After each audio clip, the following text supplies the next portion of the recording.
Oke, kita masuk ke materi tentang pengambilan keputusan strategis. Udah ada share screen-nya? Belum. Belum muncul, Pak.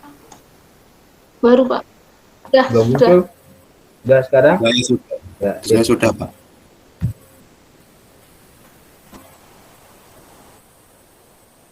Ya, oke. Pengambilan keputusan strategik. Nah, keputusan itu apaan sih? Ada yang mau jawab dulu nggak nih? Keputusan itu apa? Pengambilan keputusan.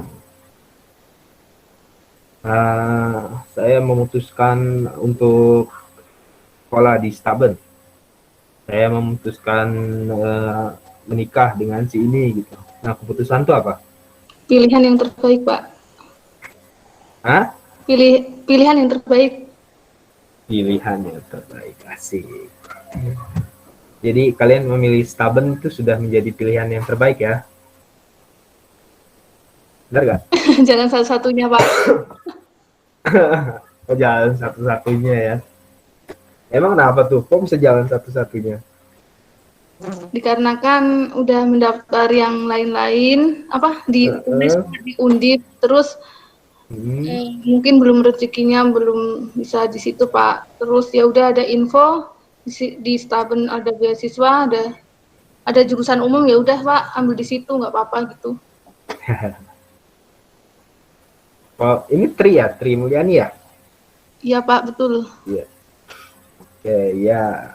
Jadi keputusan tuh tadi Tri bilang pilihan dari beberapa option ya, maksudnya itu pilihan yang terbaik dari beberapa option pilihan. Oke. Nah, konten yang kita akan pelajari outline-nya ada satu mengenai keputusan, yang kedua direksi korporat itu apa, yang ketiga manajemen puncak, yang keempat corak manajemen. Nah, jadi keputusan itu kalau menurut Morgan dan Cerullo adalah sebuah kesimpulan yang dicapai sesudah dilakukan pertimbangan yang terjadi setelah satu kemungkinan dipilih sementara yang lain dikesampingkan. Jadi benar ya maksudnya. Jadi kita punya pilihan banyak gitu ya. Nah, kita pilih yang terbaik. Nah, itu merupakan suatu keputusan gitu ya, yang kita ambil. Jadi memutuskan sesuatu dari beberapa pilihan. Nah, keputusan berdasarkan kepentingannya. Menurut Daihani di bukunya, satu adalah keputusan strategis. Keputusan strategis ini apa? Keputusan untuk menjawab tantangan dan perubahan lingkungan dan biasanya bersifat jangka panjang. Keputusan ini diambil oleh manajemen atas ya. Jadi keputusan strategis ini biasanya diambil oleh manajemen atas gitu ya, manajemen puncak. Nah, itu CEO, COO, atau dewan direksi, dewan komisaris gitu ya. Yang kedua adalah keputusan administratif gitu ya.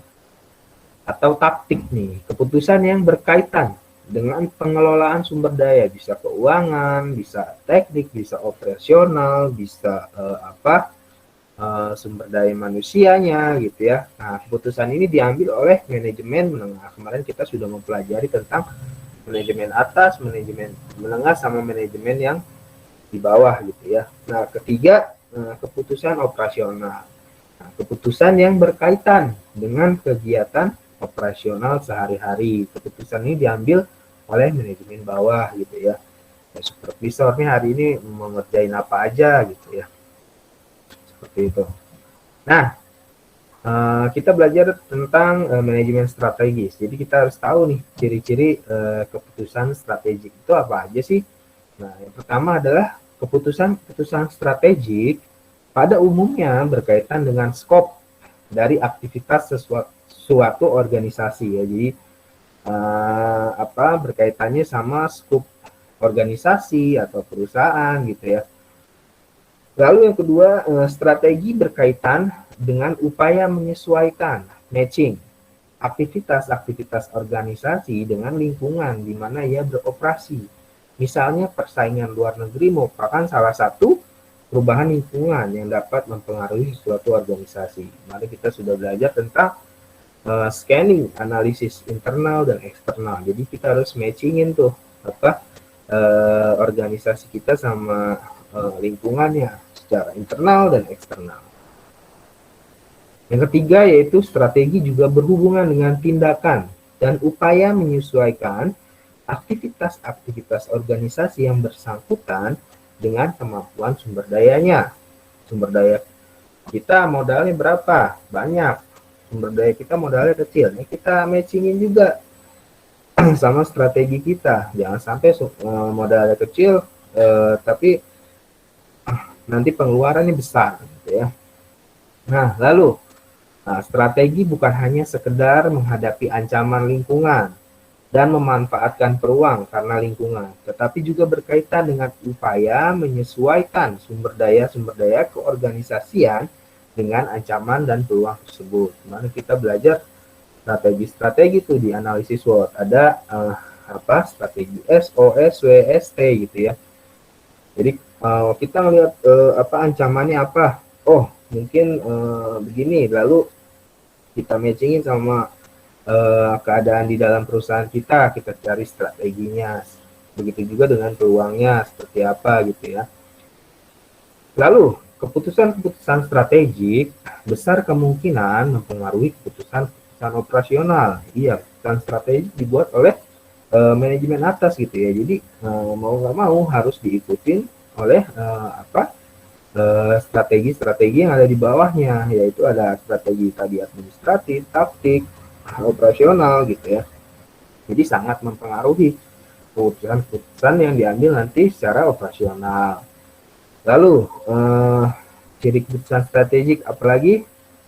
Strategi suatu organisasi bukan saja akan dipengaruhi oleh kekuatan-kekuatan lingkungan dan ketersediaan sumber daya, tetapi akan dipengaruhi oleh nilai-nilai dan harapan-harapan pihak yang memiliki kekuasaan dalam organisasi yang bersangkutan.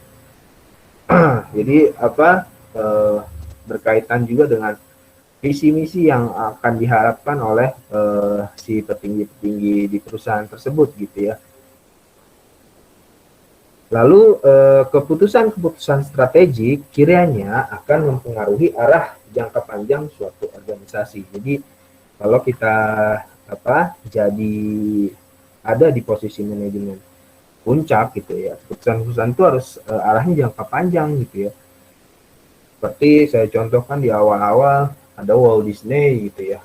Orangnya sudah meninggal sekarang, tidak bisa tuh merasakan Disneyland-nya gitu ya. Disneyland Hong Kong lah, Disneyland Jepang lah, Disney Sea gitu ya, Disney Singapura lah, itu nggak bisa dia ngerasain. Tapi visinya dia udah sampai sebesar itu gitu ya. Jadi arahnya jangka panjang gitu ya untuk mengelola si Walt Disney ini gitu dari awal.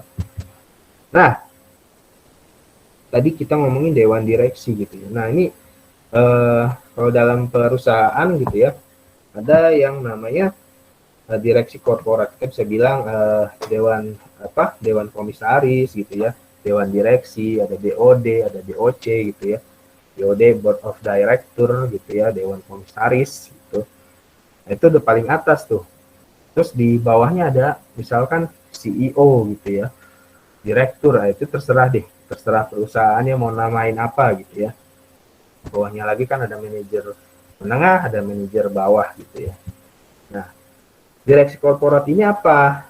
Dari menurut Undang-Undang Nomor 40 tahun 2007, jadi di setiap negara pastinya punya hukum yang berbeda gitu ya untuk perusahaan-perusahaan korporasi gitu ya.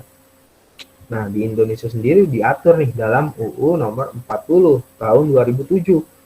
Nah, direksi adalah organ perseroan yang berwenang dan bertanggung jawab penuh atas pengurusan perseroan untuk kepentingan perseroan sesuai dengan maksud dan tujuan perseroan serta mewakili perseroan. baik di dalam maupun di luar pengadilan sesuai dengan ketentuan anggaran dasar. Nah, direksi perseroan terdiri atas 1 orang anggota direksi atau lebih. Jadi bisa direksinya ini bisa 1 orang atau bisa juga lebih gitu ya. Diatur dalam Undang-Undang PT pasal 92 ayat 3.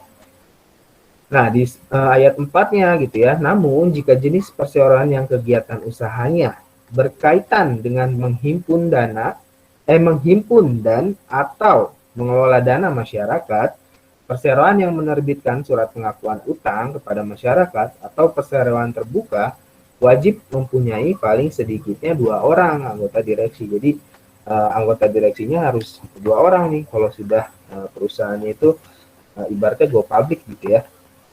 Nah, menurut UU PT pasal 92 ayat 5 lanjutannya, keputusan direksi terdiri atas 2 anggota atau lebih, ditetapkan berdasarkan keputusan rapat umum pemegang saham.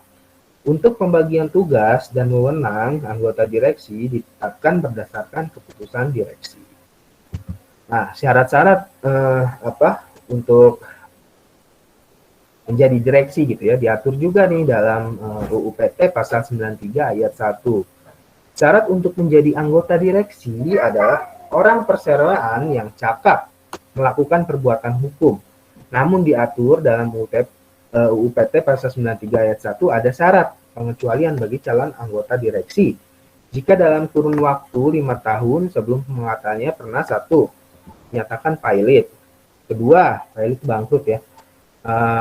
Menjadi anggota direksi atau anggota dewan komisaris yang dinyatakan bersalah menyebabkan suatu perseroan dinyatakan pilot, atau ketiga dihukum karena melakukan tindak pidana yang merugikan keuangan negara dan atau yang berkaitan dengan sektor keuangan. Nah, ketentuan persyaratan di atas wajib diperlakukan oleh semua perseroan, namun tidak menutup kemungkinan pula jika instansi teknis yang berwenang ingin menetapkan persyaratan tambahan. Nah, tata cara pengangkatannya bagaimana nih? Tata cara pengangkatan, penggantian, dan pencalonan direksi. Jadi tata cara pengangkatan, penggantian, pemberhentian, dan pencalonan anggota direksi diatur oleh anggaran dasar menurut UU PT pasal 9 ayat 4. Nah, pengangkatan, penggantian, dan pemberhentian anggota direksi ditentukan oleh keputusan RUPS ya. Keputusan pemegang saham gitu ya. Kamu kalau punya saham 1% juga bisa menentukan gitu. Tapi nggak ini banget gitu ya, nggak efek banget sih keputusan RUPS. Pengangkatan anggota direksi memiliki jangka waktu tertentu dan dapat diangkat kembali. Nah, untuk pertama kali pengangkatan anggota direksi dilakukan oleh pendiri perseroan sesuai yang tertera dalam akte pendirian perseroan. Keputusan RUPS yang menetapkan tentang pengangkatan penggantinya dan pemberhentian anggota direksi berlaku sejak ditutupnya RUPS. Lalu, jadi jika terjadi adanya pengangkatan, penggantian, atau pemberhentian anggota direksi, maka menurut UU PT pasal 94 ayat 7, direksi perseroan wajib memberitahukan perubahan anggota direksi kepada menteri dalam jangka waktu paling lambat 30 hari terhitung sejak keputusan RUPS berlaku untuk dicatat dalam daftar perseroan. Di luar dari jangka waktu tersebut, menteri berhak menolak setiap permohonan yang diajukan atau pemberitahuan yang disampaikan kepada menteri oleh direksi yang belum tercatat dalam daftar perseroan. Jadi harus dilaporkan ya pada menteri. Nah, lalu wewenangnya seperti apa nih si direksi ini? 1. Direksi memiliki wewenang untuk mewakili perseroan baik di dalam maupun di luar pengadilan. Itu menurut pasal 98 ayat 1 ya, diatur di situ. Lalu yang kedua, direksi yang berwenang untuk mewakili perseroan adalah setiap anggota direksi kecuali ditentukan lain dalam anggaran dasar. Yang ketiga, kewenangan direksi tersebut tidak terbatas dan tidak bersyarat kecuali ditentukan lain dalam Undang-Undang Nomor 40 Tahun 2007, Anggaran Dasar atau Keputusan RUPS. Nah, yang keempat, direksi juga memiliki wewenang dalam memberi kuasa tertulis pada 1 orang karyawan perseroan atau lebih atau kepada orang lain untuk dan atas nama perseroan melakukan perbuatan hukum tertentu sebagaimana yang diuraikan dalam surat kuasa. Nah, tanggung jawab direksi nih. Tanggung jawab direksi dalam pelaksanaan tugasnya, direksi bertanggung jawab kepada RUPS, ya. Pertanggungjawaban direksi kepada RUPS merupakan perwujudan akuntabilitas pengelolaan perusahaan dalam rangka pelaksanaan prinsip-prinsip good corporate governance. Nah, tanggung jawab direksi melekat penuh secara pribadi atas kerugian perseroan apabila anggota direksi yang bersangkutan bersalah atau lalai dalam menjalankan tugasnya.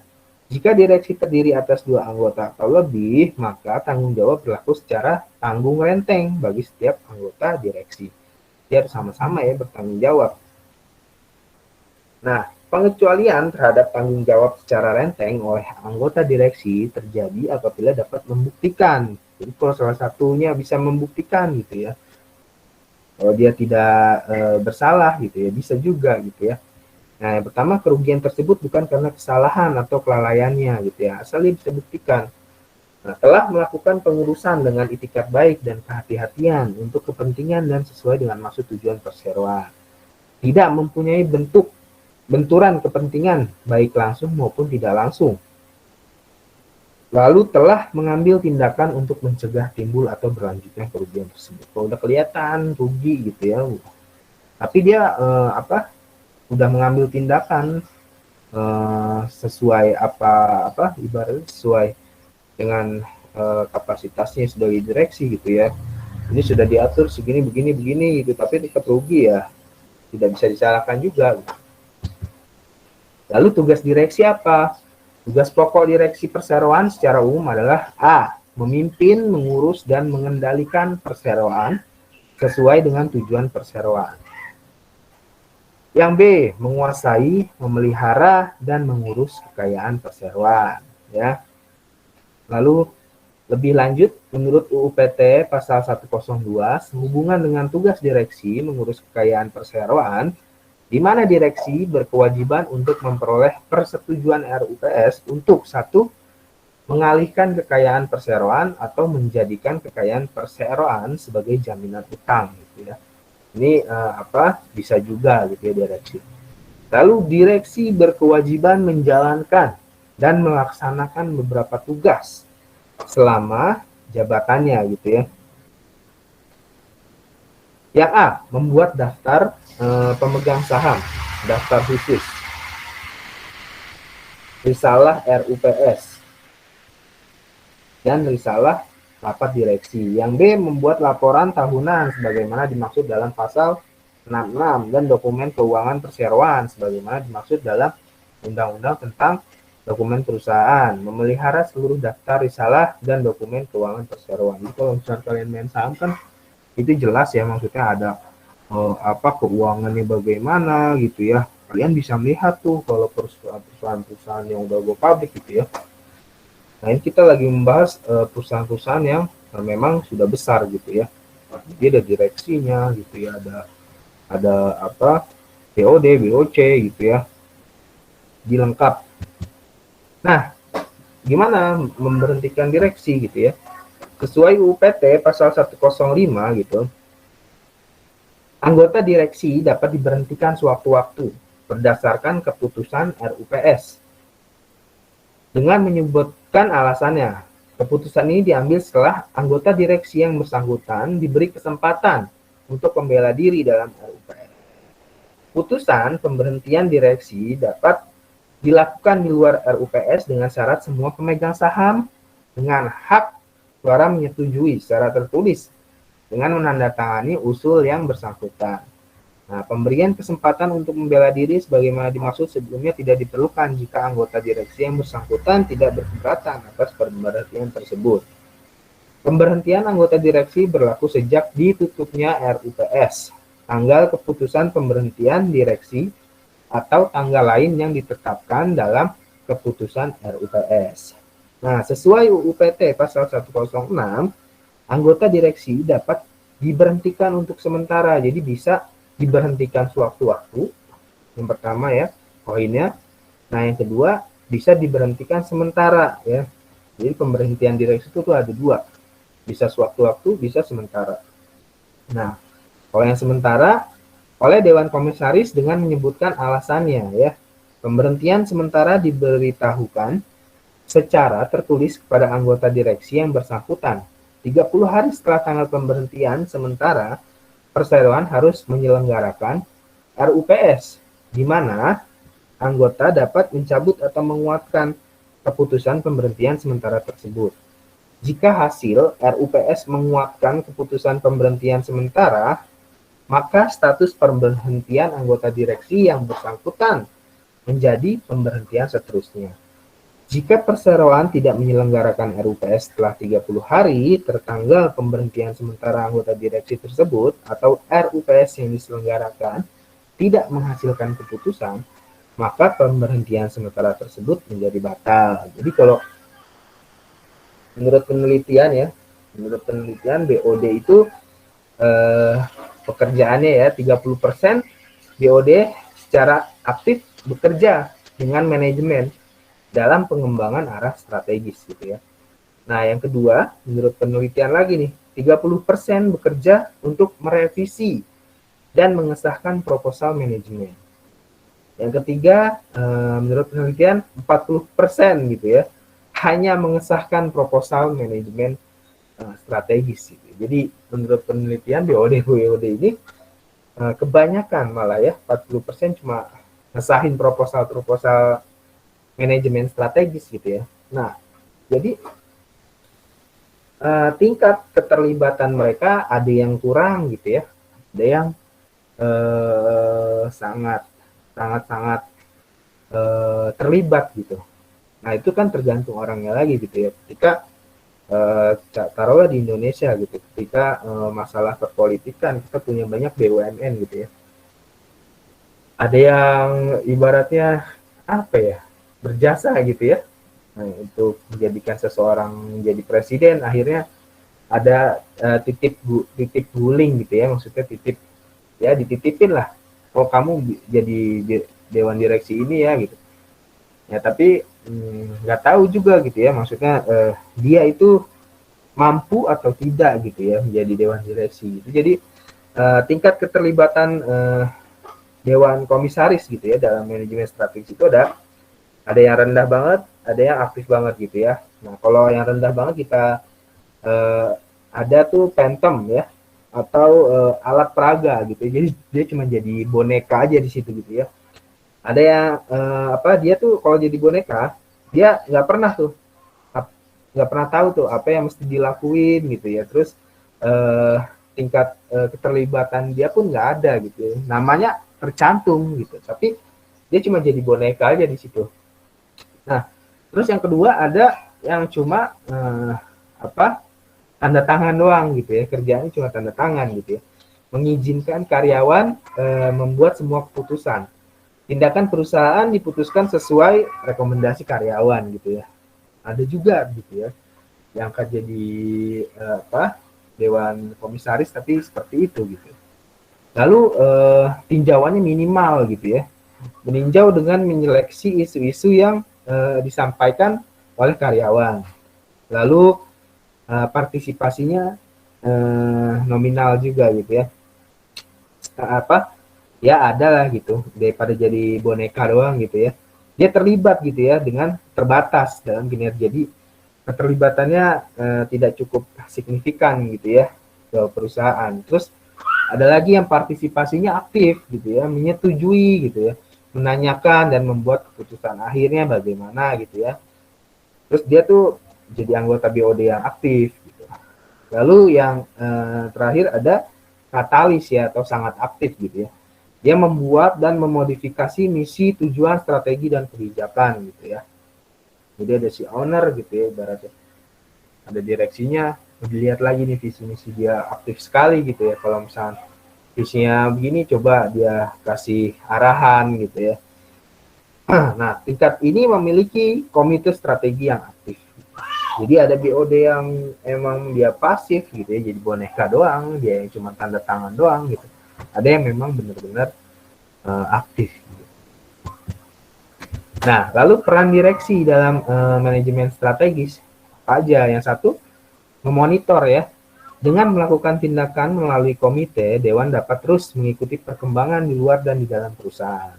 Dengan demikian, manajemen dapat memberikan perhatian pada pengembangan perusahaan yang mungkin terlupakan.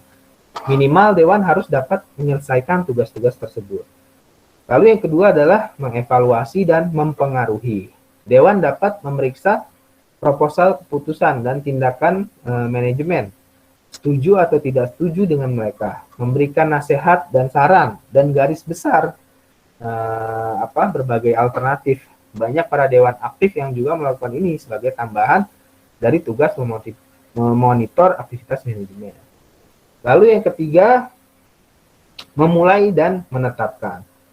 Dewan dapat menggambarkan misi perusahaan dan menetapkan pilihan-pilihan strategis pada manajemen. Hanya para dewan yang aktif yang akan melakukan hal ini sebagai tambahan dari 2 tugas sebelumnya gitu ya. Jadi kan ada dewan yang aktif, tadi ada dewan yang cuma boneka, ya kalau yang cuma boneka belum tentu gitu ya melakukan hal ini gitu ya. Nah, dewan yang sangat terlibat akan menjadi sangat aktif. Mereka akan melakukan tugas untuk memonitor, mengevaluasi, dan mempengaruhi serta memprakarsai dengan serius. Mereka akan memberikan nasihat ketika diperlukan dan menjaga manajemen tetap siap siaga. Jadi biasanya dewan-dewan direksi gitu ya, itu kan diangkat dari profesor-profesor gitu ya. Terus CEO, mantan-mantan CEO yang sudah dipensiunkan gitu ya, mereka bisa jadi dewan komisaris gitu. Jadi pengalamannya sudah banyak sekali gitu. Nah, bisa juga seperti yang di negara kita gitu ya, ya mungkin diangkat gitu ya karena keterlibatan politik gitu ya, bisa juga itu. Lalu manajemen puncak. Nah, manajemen puncak ini ada di bawahnya si dewan-dewan ini gitu ya. Ibaratnya lah direkturnya gitu ya, CEO-nya gitu ya. Jadi manajemen puncak yang sering kita sebut dengan executive officer atau top management merupakan tingkatan tertinggi dalam manajemen. Biasanya yang menduduki tingkatan manajemen ini adalah direktur utama, presiden direktur, atau wakil direktur, chief executive officer gitu ya, CEO, chief financial officer, CFO, atau chief operational officer, COO gitu ya. Ini ada di manajemen puncak. Nah, tugas manajemen puncak adalah membuat rencana jangka panjang, menetapkan tujuan dan misi organisasi, serta strategi yang digunakan. Nah, manajemen puncak juga harus dapat mengembangkan semua rencana yang telah dibuat dan mengadakan hubungan dengan pihak luar. Ya, jadi tugas bos-bos itu yang kita lihat kayaknya gampang gitu ya, tinggal nyuruh-nyuruh doang. Tetapi aslinya tidak segampang itu. Mereka yang punya andil memikirkan kemajuan gitu ya, kemajuan atau kemerosotan suatu perusahaan.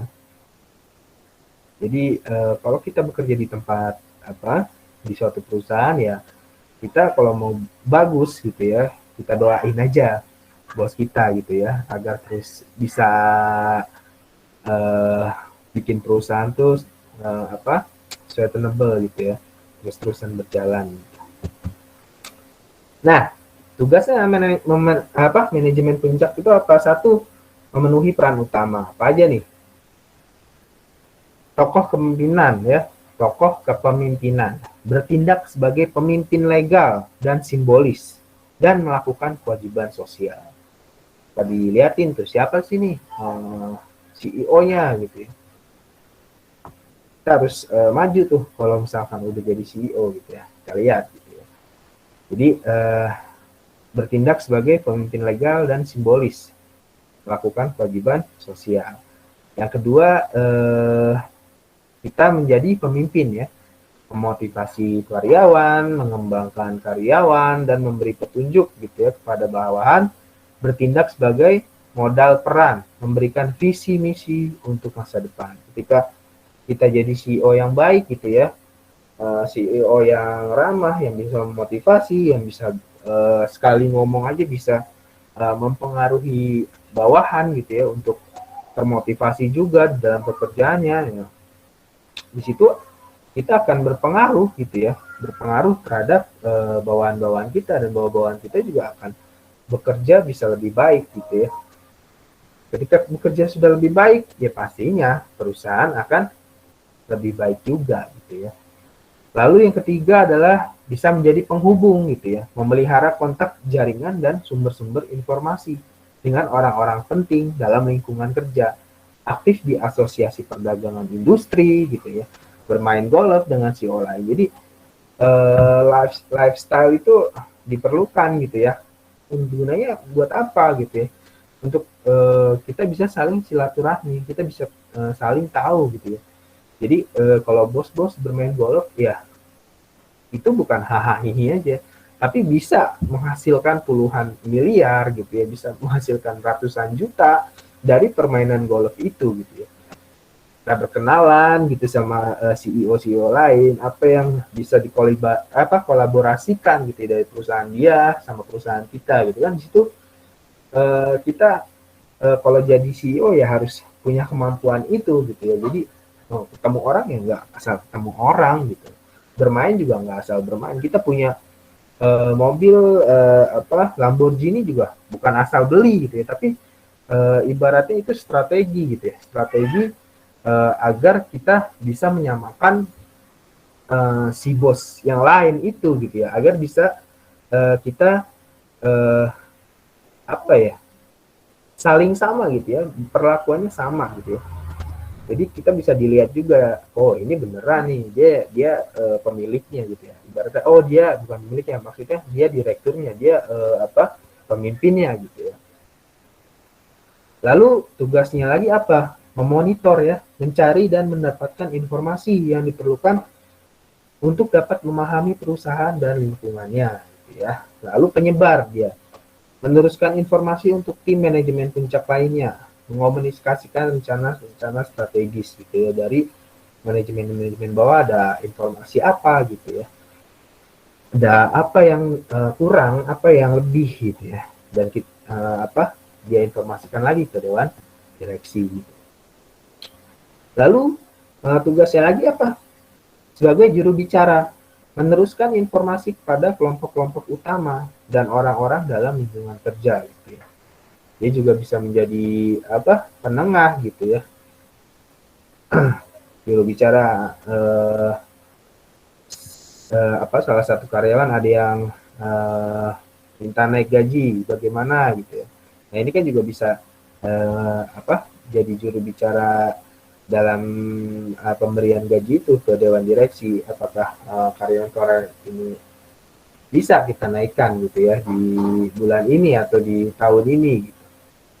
Lalu tugasnya apa lagi? Wirausaha gitu ya, meneliti proyek-proyek perusahaan dan lingkungannya untuk memperbaiki produk, proses, prosedur, dan struktur gitu ya. Jadi banyak nih tugas-tugas dari seorang CEO gitu ya. Meneliti proyek juga gitu ya, memperbaiki produknya juga gitu ya. Lalu yang selanjutnya ada penanganan gangguan. Lakukan tindakan perbaikan pada saat terjadi masalah atau krisis gitu ya. Jadi masalah dia juga yang harus nanganin gitu ya. Lalu pengalokasian sumber daya, mengalokasikan sumber daya perusahaan dengan membuat dan menyetujui keputusan. Yang terakhir ada negosiator gitu ya, mewakili perusahaan dalam negosiasi perjanjian-perjanjian penting gitu ya. Tugas seorang CEO, seorang direktur gitu ya. Nah, yang kedua nih ya, yang pertama tadi memenuhi peran utama. Jadi peran utamanya ini ada 1, 2, 3, 4, 5, 6, 7, 8, 9, 10. Nah, yang kedua memberikan kepentingan eksekutif.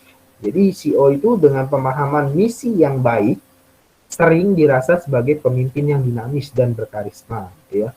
Pemimpin yang membangkitkan rasa hormat dan mempengaruhi perumusan dan implementasi strategi memiliki 3 karakteristik dasar, yaitu 1, CEO menetapkan tujuan utama, CEO memberikan peran bagi yang lain untuk berpihak dan mengikuti. CEO mengkomunikasikan standar kerja yang tinggi. Jadi dia juga harus bisa gitu ya, memberikan peran gitu ya bagi yang lain gitu ya untuk berpihak dan mengikuti. Jadi nggak bisa kita dalam menjadi pemimpin juga harus percaya ya, percaya kepada orang lain gitu ya, percaya kepada orang lain di sini maksudnya ketika ada tugas ini gitu, kalau orang lain kalau orang ini bisa gitu ya, kita harus percaya sama orang ini gitu. Jadi tidak semuanya CEO ambil kerjaan, tapi dia bisa mengatur itu gitu ya. Terus mengkomunikasikan standar kerja yang tinggi gitu ya. Nah, yang ketiga, mengelola proses perencanaan strategis. Nah, manajemen puncak harus memulai dan mengelola proses perencanaan strategis untuk menetapkan misi perusahaan, menggambarkan tujuan perusahaan, dan merumuskan strategi dan tujuan perusahaan yang tepat. Diperlukan tinjauan dalam jangka panjang. Nah, untuk menyelesaikan tugas-tugas ini gitu ya, CEO ini butuh siapa aja gitu ya. Satu, CEO dibantu sama staf ahli ya, staf ahli perencanaan strategis. Yang kedua ada manajer divisional atau SBU dengan bantuan sistem staf perencanaan strategis dan masukan dari manajer produk melakukan fungsi perencanaan strategis untuk setiap divisi. Lalu ada manajer departemen fungsional ya. Melaporkan secara langsung kepada manajer divisional dalam perusahaan multidivisi atau kepada manajemen puncak. Jadi ada 3 tuh, dibantu sama manajer divisional, manajer fungsional, sama staf ahli perencanaan strategis untuk mengelola proses perencanaan strategisnya. Nah, dalam memimpin juga gitu ya, kita harus punya corak gitu ya, corak manajemen strategik sebagai CEO gitu. Nah, corak manajemen strategis itu apa? Dalam corak manajemen puncak, manajer yang berada pada tingkatan manajemen ini kan disebut sama top manager. Nah, top manager tugas-tugasnya lebih banyak pada fungsi perencanaan ya, planning, pengelolaan, karena sifat pekerjaan adalah kerja pikir, yaitu merencanakan, mengambil keputusan, dan mengorganisir. Walaupun top manager kelihatan santai, sebetulnya dia selalu memikirkan keputusan, kebijakan apa yang ditempuh untuk mencapai tujuan. Nah, menurut Profesor Dr. Sondang Siagian, MPA, kualifikasi atau kebutuhan manajerial perusahaan atas top manager dibedakan menjadi 4, yaitu keterampilan manajerial, cara berpikir manajerial, kerangka konseptual manajerial, dan sifat pengetahuan manajerial. Ya, jadi yang pertama adalah keterampilan manajerial. Cara berpikirnya manajerial itu seperti apa gitu ya. Cara berpikirnya pemimpin itu seperti apa, keterampilannya pemimpin itu seperti apa, terus kerangka konseptualnya pemimpin itu seperti apa, lalu sifat pengetahuan pemimpin itu seperti apa. Nah, yang pertama, kemampuan manajerial. Pertama, keterampilan manajerial dibedakan atas sisi human skill sama technical skill. Nah, menurut Robin, human skill menunjukkan kemampuan bekerja dengan memahami dan memotivasi orang lain, baik secara individu maupun kelompok. Sedangkan technical skill merupakan kemampuan teknis untuk melakukan pekerjaan yang memerlukan pengetahuan atau keahlian khusus. Nah, bisa dilihat di sini ya.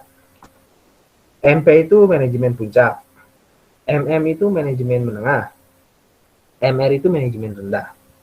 HS-nya itu human skill, TS-nya itu technical skill gitu ya.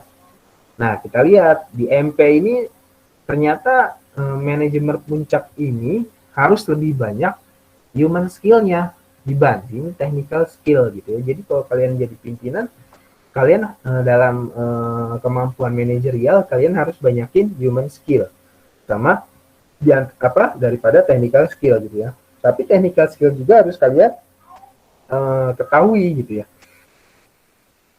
Kenapa harus human skill gitu ya? Ya kan kita kalau manajemen puncak itu mikirnya bukan buat sendiri gitu ya, tapi lebih kepada dia memikirkan apa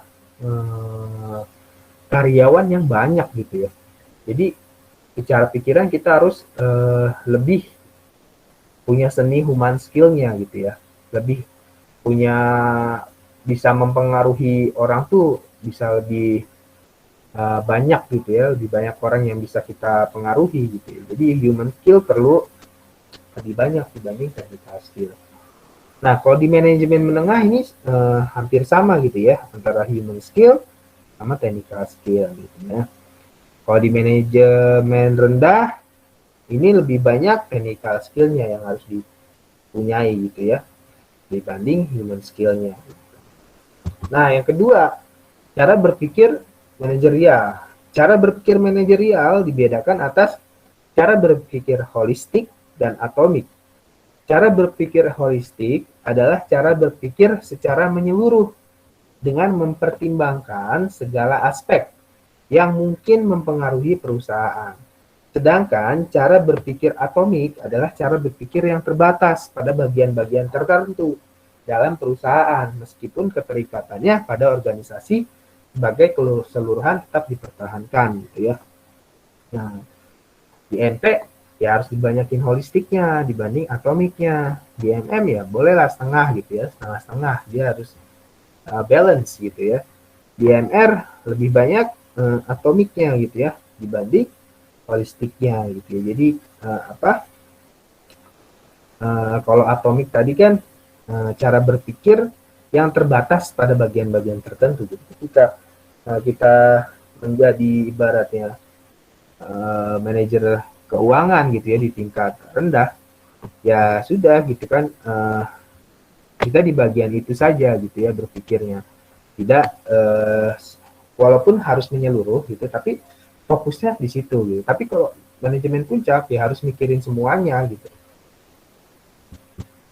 Lalu yang ketiga ada kerangka konseptual manajerial. Kerangka konseptual manajerial dibagi menjadi 3, yaitu strategik, taktik, serta teknis dan operasional. Nah, strategi dan taktik memusatkan perhatian pada perencanaan, pengimplementasian strategi perusahaan untuk mencapai tujuan perusahaan dan taktik-taktik yang diperlukan guna strategi tersebut berhasil dilaksanakan.